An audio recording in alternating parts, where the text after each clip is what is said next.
का रे, डोळ्यात पाणी का? फक्त यासाठीच रडतोयस ना की तुला माझ्याकडे अक्कलकोटला येता येत नाहीये? इतर लोक जातात आणि तुला मात्र परिस्थितीने बांधून ठेवलंय, याचंच वाईट वाटतंय ना?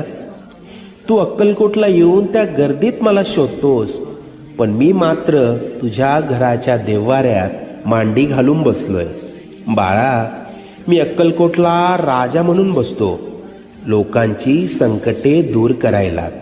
तुझ्या घरात तुझे आईबाप म्हणून वावरतोय, तुझ्या कुटुंबाला सांभाळायला. आजपर्यंत तुझ्याबरोबर जेवढं वाईट व्हायचं होतं ते होऊन गेलंय. आता येथील सुखाचे सोन्यासारखे दिवस. हृदयाजवळील माझ्या भक्तांना पाठवून दर्शन घडव. निश्चिंत राहा, सगळं मनासारखं होईल.